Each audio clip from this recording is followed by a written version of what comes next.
오늘은 9월 26일 제504차 종교개혁 감사주일입니다. 오늘 함께 은혜 받으실 말씀은 이사야 1장 10절에서 20절까지의 말씀입니다. 함께 봉독합니다. 너희 소돔의 관원들아 여호와의 말씀을 들을지어다. 너희 고모라의 백성들아 우리 하나님의 법에 귀를 기울일지어다. 여호와께서 말씀하시되 너희의 무수한 재물이 내게 무엇이 유익하뇨? 나는 숫 양의 번제와 살진 짐승의 기름에 배불렀고 나는 숫송아지나 어린 양이나 숫 염소의 피를 기뻐하지 아니하노라. 너희가 내 앞에 보이러 오니 이것을 누가 너희에게 요구하였느냐? 내 마당만 밟을 뿐이니라.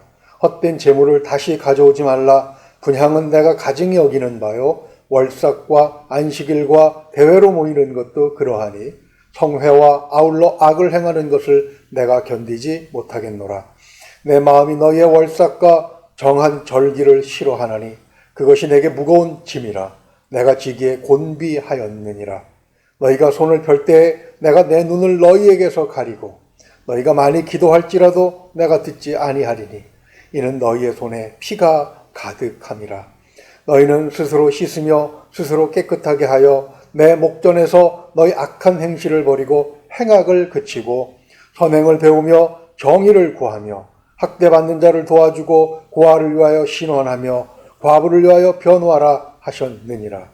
여호와께서 말씀하시되 오라 우리가 서로 변론하자. 너희의 죄가 주홍 같을지라도 눈과 같이 희어질 것이요 진홍같이 붉을지라도 양털같이 희게 되리라. 너희가 즐겨 순종하면 땅의 아름다운 소산을 먹을 것이요 너희가 거절하여 배반하면 칼에 삼켜지리라. 여호와의 입의 말씀이니라. 아멘. 기도합니다. 하나님 아버지, 종교개혁주일 504주년을 맞이하여 하나님의 말씀에 귀를 기울이게 하시니 감사합니다. 코로나19로 길이 막혀 함께하지 못했습니다. 그러나 우리의 귀를 열어주시고 우리의 눈을 열어주시고 여러 가지 방법들을 통해서 하나님의 말씀을 듣게 하시니 감사합니다. 하나님의 말씀을 통해서 우리 안에 잠들어 있는 심지가 있다면 불이 붙게 하여 주시옵소서. 우리 주변이라도 비칠 수 있는 작은 불빛이 우리 안에서 타오르기를 소망합니다. 하나님께서 504년 전에 루트라고 하는 인물을 통해서 하나님의 어두워진 세상을 밝히셨듯이 하나님 오늘 코로나19로 인해서 어두워진 이 세상을 밝히는 한 사람이 되기를 소망합니다. 성령께서 함께하여 주시옵소서. 감사하고 우리 주 예수 그리스도 이름으로 기도하옵나이다. 아멘. 오늘은 교회가 제504주년 종교개혁 감사주일로 지내는 날입니다. 코로나19 상황에서 벌써 두 번째 맞이하는 종교개혁주일이네요. 전 세계적 전염병이 날로 확산되고 있는 가운데 500년 전에 일어났던 일을 기념하는 것이 무슨 의미가 있겠나 하는 질문을 가져볼 수도 있을 것입니다. 그러나 그 반대로 생각하는 사람들의 의견에도 귀를 기울일 필요가 있다고 저는 믿습니다. 인생이 고통스럽다면 곰곰이 생각해보라. 당신에게 무엇을 가르쳐주려고 애쓰는지를. 인터넷 서핑 중에 우연히 아니타 크리스찬이라고 하는 작가의 어록에서 발견한 문구입니다. 당장에 힘들고 어려움이 겹칠 때는 그것이 무엇 때문인지, 왜 이런 일이 우리에게 일어난 것인지를 제대로 파악하기가 힘이 듭니다. 우선 견디는 것도 힘의 벅차기 때문이죠. 그러나 역사란 무엇인가라는 책의 저자 E.H. 칸은 이렇게 말합니다. 바로 이럴 때가 우리가 놓인 현재 상황을 이해하기 위해서 과거라는 도구를 사용해야 한다는 것이죠. 위대한 역사는 이렇게 오늘의 문제를 과거를 통해서 알게 되었을 때 쓰여지는 것이라고 말을 합니다. 자, 그렇다면 우리가 활용할 수 있는 도구는 어느 시대, 어떤 장소에서 일어난 과거이겠습니까? 그것은 오늘 우리의 입장에 대해서 조금만 생각해 보면 바로 답이 나오겠죠? 우리는 예수 그리스도를 믿는 신앙인입니다. 하나님께서 우리의 삶에 세세하게 간섭하신다는 사실을 믿는 사람들이란 뜻이죠. 지금과 같은 전 세계적 재앙에 대해서 고찰할 때 하나님의 개입을 배제하고서는 그 어떤 것도 얻을 기대를 하지 말아야 할 것입니다. 그런 면에서 볼 때 종교개혁은 오늘 우리의 상태를 설명하는 매우 유용한 단서를 우리에게 제공해 줄 수 있을 것으로 믿을 만한 사건이라고 볼 수가 있습니다. 비록 504년 전에 일어난 일이기는 하지만 그로부터 수천 년 전의 역사를 관통하는 일관적인 역사 해석을 위한 코드가 그 안에 있기 때문입니다. 그것은 바로 하나님과 분리된 인간이 겪을 수밖에 없는 비극에 관한 것이죠. 504년 전에 일어났던 사건의 의미와 이사야 선지자 시대와 비교하면 왜 인간이 창조주 하나님과 분리되었는지, 또 그 결과가 무엇인지, 그 해결책은 무엇인지를 우리에게 가르쳐 줄 것입니다. 510년 전쯤 한 젊은 수도사가 매일같이 이 계단을 무릎으로 오르락내리락하며 고행을 하고 있었습니다. 막 30대에 접어든 이 젊은 수도사의 이름은 마틴 루터이죠. 그는 원래 독일의 가난한 농부 출신입니다. 그렇지만 대학에 진학해서 법학을 전공하고 젊은 나이에 일찍 학위를 마친 아주 전도 유망한 그런 청년이었습니다. 어느 날 그는 친구와 길을 가는데 벼락을 맞아요. 그런데 놀랍게도 루터는 아무 일도 없었는데 동행하던 친구만 그 벼락을 맞아 죽고 만 것입니다. 친구의 예상치 못했던 죽음에 충격을 받은 루터는 영생을 얻고자 수도원에 들어가서 수도사 생활을 하게 됩니다. 이사야 선지자는 유다 예루살렘에서 하나님의 말씀을 전하도록 부름을 받았지요. 그가 가장 왕성하게 활동하던 시대의 유다 왕은 히스기야였습니다. 이 시기에 남유다와 북이스라엘은 전쟁의 재앙으로 아주 쑥대밭이 되어버린 그런 상황에 놓여 있었습니다. 고대 전쟁은 성 하나를 차지하기 위해서 3년씩 그렇게 공성전을 펼치기도 했습니다. 일반 백성들의 삶은 피폐해지기 이루 말할 수 없었지요.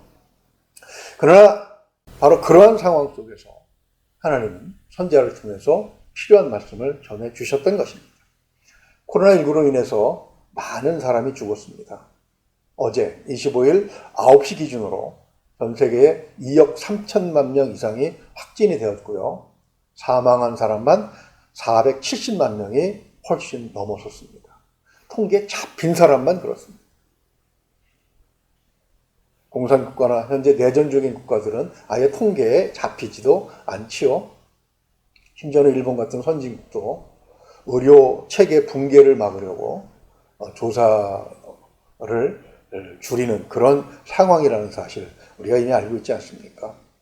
2년이 다 되어 가는데도 일일 확진자 수가 급격하게 늘어나고 있는 것을 보면 아직은 그 누구도 안심할 수 있는 상황은 아닌 것이죠.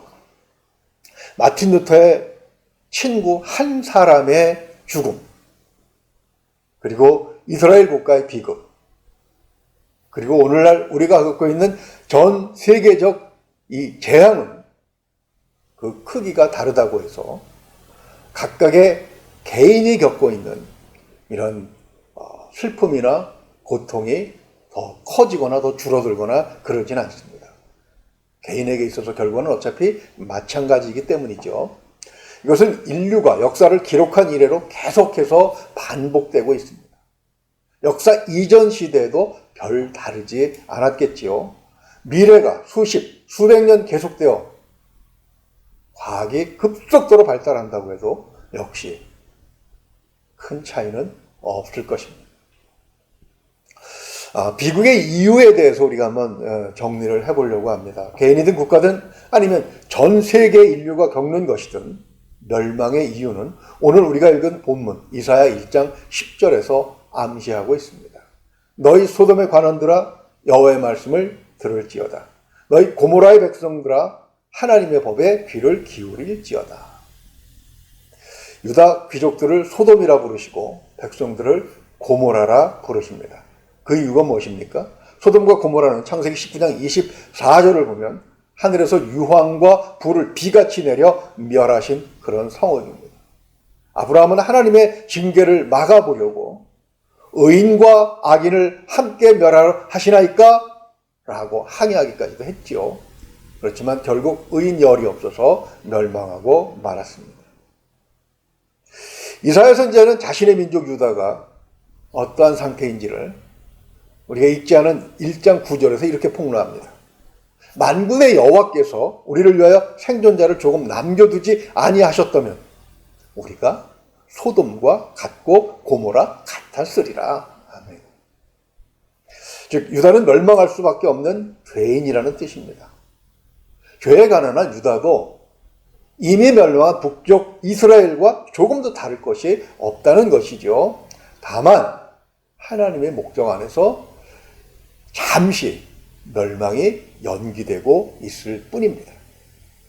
성경은 이렇게 신구약 전체를 통해서 인간의 비극이 무엇 때문에 일어나는 것인지를 일관되게 주장을 하고 있습니다.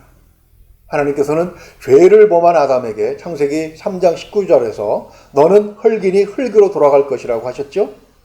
하나님께서 그런 비극적인 상황에 놓인 백성을 돕지 못하시는 이유는 이사야 5장 2절을 보면 오직 너희의 죄악이 너희와 하나님 사이를 갈라 놓았기 때문이라고 말씀하십니다. 신약성경의 야고보 선지자는 1장 15절에서 욕심에 잉태한 즉 죄를 낳고 죄가 장성한 즉 사망을 낳느니라 이렇게 분석하고 선언합니다. 오늘 우리가 겪는 비극의 원인 또한 이에서 벗어날 수 없죠. 동일하다는 뜻입니다. 주님은 마태복음 24장 6절에서 이렇게 말씀하셨습니다. 난리와 난리 소문을 듣겠으나 너희는 삼가 두려워 말라. 이런 일이 있어야 하되 아직 끝은 아니니라. 코로나19와 같은 전 세계적 비극은 끝이 아니고 이제 막 시작에 불과하다는 그런 말씀입니다. 사실 올 한 해만 하더라도 코로나19보다 더 피해가 큰 재앙들이 세계 곳곳에서 발생했습니다. 폭풍과 홍수, 지진, 기상이변, 해수면이 높아짐으로 인해서 바다 밑으로 가라앉는 땅들이 점점 많아지고 있습니다.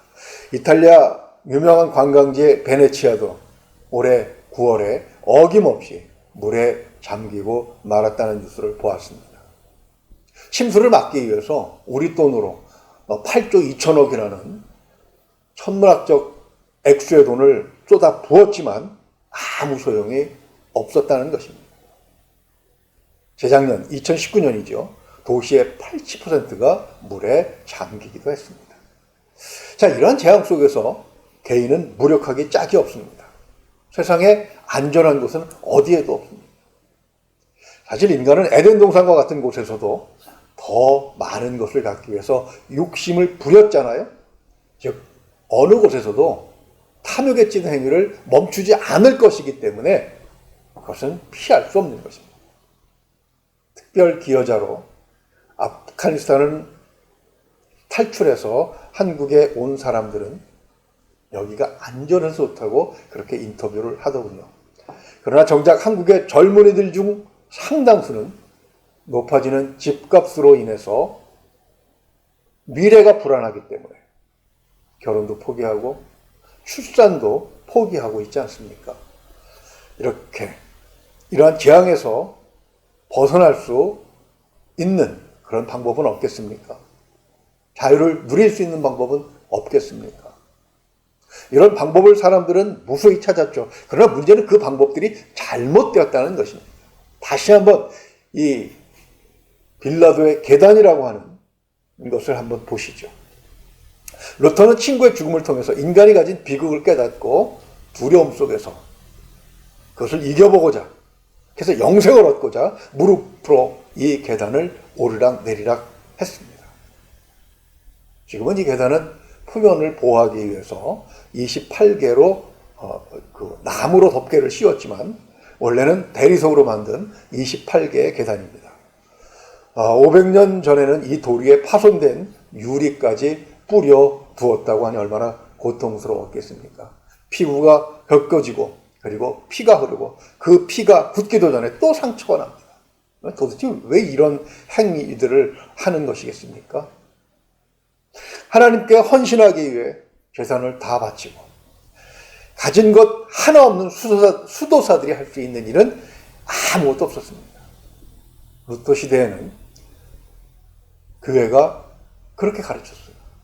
영생을 얻기 위해서 이 방법밖에 없다고 말입니다. 사실 이 계단은 예루살렘 로마 총독부 건물에 있었던 것입니다.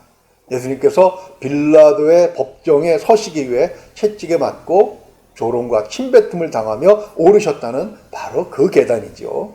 기독교를 로마의 국교로 정한 콘스탄티누스 황제의 모친 헬레나가 이 계단을 로마로 옮겨온 것입니다.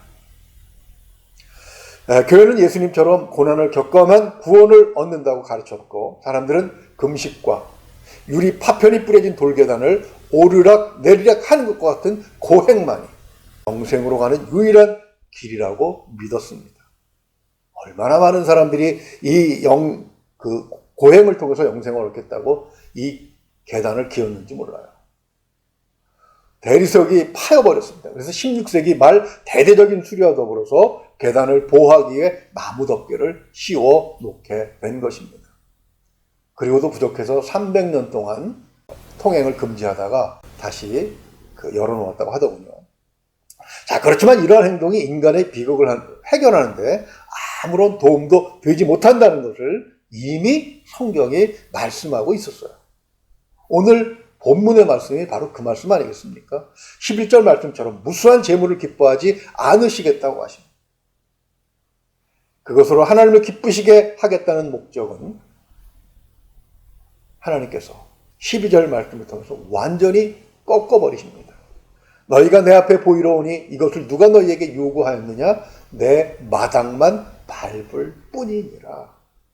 루터가 전 생애를 바쳐서 하나님께 가졌던 열심으로 무릎이 깨져서 돌 계단을 오르내리고 있을 때보다도 무려 2200년 전, 그러니까 지금으로부터 계산하면 약 2750년 전에 이미 하나님은 그런 거 하지 말라고 단호하게 선을 그으셨어요.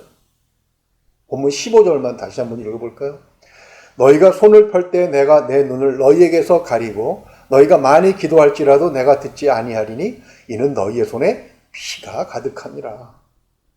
솔로몬이 지은 성전에서 솔로몬처럼 복을 받고자 하는 수많은 행동이 오히려 하나님을 피곤하게 만들어 드렸다는 것이죠.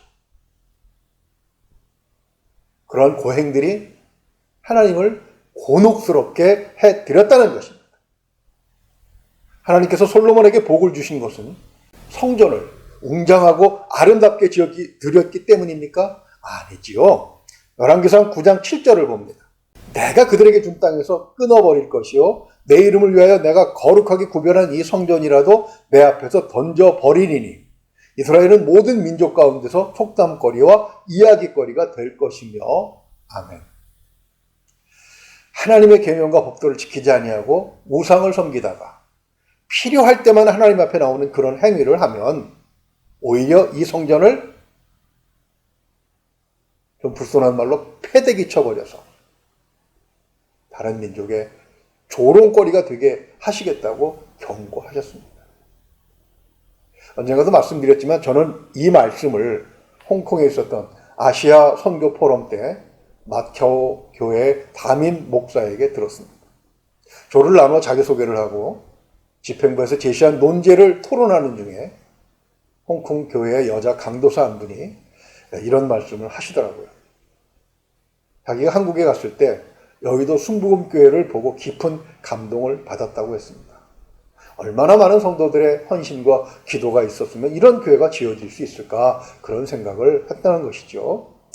그것을 듣던 마카오의 담임 목사님은 아주 정색을 하면서 이렇게 말했습니다. 자기는 그 반대였다는 것입니다. 유명한 교회들, 한국 교회들을 돌아다니고 건물의 웅장함과 예배의 장엄함을 보면서 오히려 한국 교회 정말 큰일 났다는 생각이 들더라는 것입니다. 목회자들과 성도들을 만나본 결과 교회 그리스도의 복음은 없고 교회의 화려함이 그리고 조직의 거대함이 오히려 성도들의 눈을 가리고 있더라는 것이죠. 언어가 부족해서 더 깊은 대화를 나누지 못한 것이 아쉬웠지만 인정하지 않을 수는 없었습니다. 그것은 코로나19로 모두가 고통을 받을 때 어느 정도 증명이 되었지요. 교회는 세상의 구원과 안식을 전하지 못했습니다. 오히려 조롱거리로 전락하고 말았습니다. 교회가 광화문 광장에서 확성기를 틀어놓고 찬송가를 높이 부를 때 하나님 아버지의 이름을 소리 높여 부르고 주여 삼창을 외치며 두 손을 들고 기도할 때 14절 하반절 말씀처럼 하나님의 곤비하심이 그대로 드러났습니다. 어디서 드러났습니까? 그것을 듣고 보는 세상 사람들의 표정을 통해서입니다. 영생의 진리를 구하고자 무릎으로 돌계단을 오르내리게 했던 로마 카톨릭 교회처럼 솔로몬의 복을 얻고자 제단 위에 산더미처럼 재물을 쌓아놓던 예루살렘 성전처럼 하나님의 손길이 절실하게 필요한 사람들에게 한국 교회가 왜 조롱거리가 돼야 했던 것입니까? 그것은 지금 우리가 무엇인가 해야 할 일이 있다는 것을 역설하는 것입니다. 그게 바로 종교개혁인 것이죠. 자, 그렇다면 종교개혁이란 무엇이겠습니까? 저는 방향성이 있다는 말씀을 여러 번 드렸습니다. 헌신하고 열심히 섬기던 수도사로서 루터는 관례에 따라 로마로 순례를 왔습니다. 예수님께서 오르셨던 그 수치스러운 계단을 무릎으로 오르내리면 무엇인가 얻을 수 있겠지라고 생각을 했지만 로마에서 그 행위를 통해서 그가 바라던 것은 아무것도 얻을 수 없었던 것입니다. 그런 행동이 아무 소용이 없다는 것을 이미 2200년 전에 이사야 선지자를 통해서 말씀하셨는데 왜 헌신적인 이 젊은 수도사는 그것을 몰랐을까요? 그 이유는 본문 18절에서 말씀하시는 딱 한 가지 이유 때문입니다. 여호와께서 말씀하시되 오라 우리가 서로 변론하자. 너희의 죄가 주홍 같을지라도 눈과 같이 희어질 것이요 진홍같이 붉을지라도 양털같이 희게 되리라. 아멘. 하나님께서 유다 백성에게 외치십니다. 오라시는 거예요.